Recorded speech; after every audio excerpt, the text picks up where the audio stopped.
Line, তারপর কি হবে, ঘুড়ি হবে, বাড়ি হবে, অনেক কিছুই হবে। আমি জাস্ট একটা করে একটু দেখাই দিচ্ছি, ঠিক আছে? ঘুড়ি।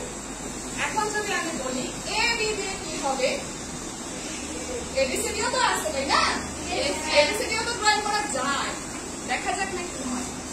এ যদি আমি এখানে লিখি, লিখলাম কি, লিখলাম এ,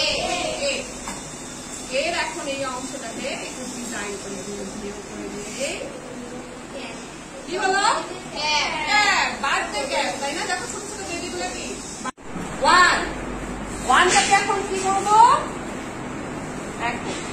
প্রথমে তো 1 লিখলাম, 1 থেকে এই দাগটা আমি এই পর্যন্ত লাগাই দিলাম, ওকে। তারপরে এখান থেকে এটা একটু অংশটা লাগাই দিলাম, একটু মোটা করে দিলাম আর কি। তারপর উপর থেকে আগুন, এটা কি হলো, মোমবাতি। আচ্ছা, তার কি করতে হবে, লাইন করতে হবে, ওকে। তারপর পাশাপাশি হাতের লাইন সোজা করার জন্য আমাদেরকে এই পাশাপাশি লাইন ড্রয়িং করতে হবে।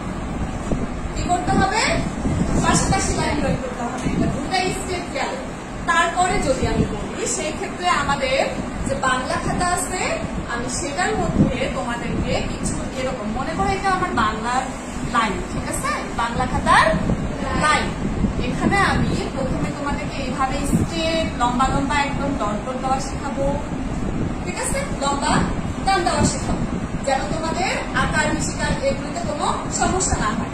তারপরে তোমাদেরকে শেখাবো এখানে বৃত্ত করা, ঠিক আছে। তারপরে শেখাবো, আমার কথা কি তোমরা শুনতে পাচ্ছ? তারপরে বৃহত্তম চিহ্ন, ক্ষুদ্রতম চিহ্ন আছে, তোমার চিহ্ন তো তাই না, সেটাই আমরা এখানে করবো, ডাবল, ওকে।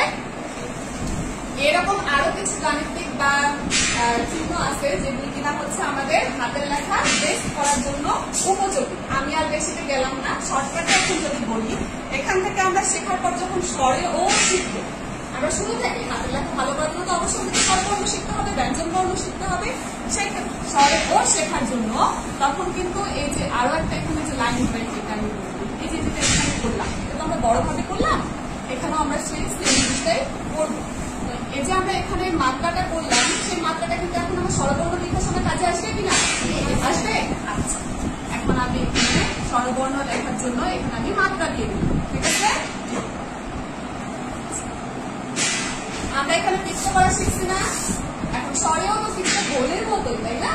আচ্ছা, দেখো স্বরে ও লেখার জন্য সর্বপ্রথম এখানে গোল দিলাম, তারপরে একটু এখান থেকে নিচের দিকে নামালাম, তারপরে কি করতে হবে, এখান থেকে জাস্ট উপর দিকে উঠায় এই পর্যন্ত, একদম পুরোটা লাগাই দিব, হ্যাঁ।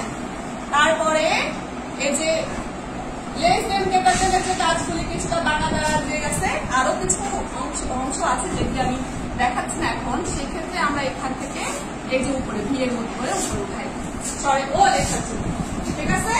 লাইনটা পুরো ভরাট করতে হবে, একটা বাংলার যে লাইন আছে সে লাইনটা আমাদের পুরো ভরাট।